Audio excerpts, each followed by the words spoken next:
le Radio-Journal de Radio-Canada.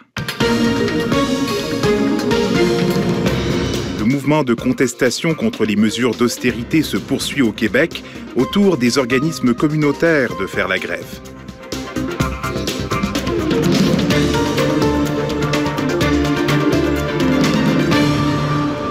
Au Québec, un nombre record d'organismes communautaires, plus de 1000, vont fermer leurs portes ou faire la grève demain et mardi afin de dénoncer les mesures d'austérité du gouvernement Couillard.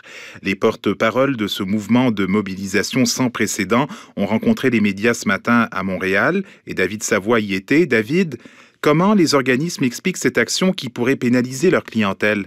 Oui, Nadir, ils disent que leur situation est intenable, qu'ils souffrent de sous-financement chronique et que cela dure en fait depuis des années. Une situation qui est aggravée, exacerbée par les mesures d'austérité.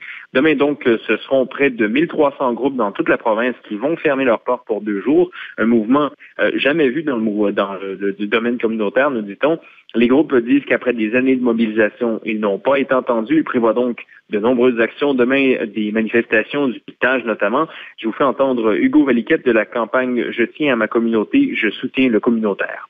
En fait, si on ferme 2 jours, c'est pour pas fermer pour toujours. On le sait, il y a des organismes qui actuellement peinent à y arriver, prennent différentes mesures pour tenter de continuer à exister avec le peu de financement qu'ils ont. David, qu'est-ce que les organismes demandent précisément au gouvernement? En tout, ils demandent 265 millions de dollars pour être capables de remplir leur rôle adéquatement. Les groupes demandent aussi une indexation de leur financement pour faire face à la hausse des coûts d'opération. Et demain, il y a des groupes qui doivent rencontrer d'ailleurs le ministre Sam Hamad pour exposer certaines de leurs doléances. Merci David Savoie. Au revoir.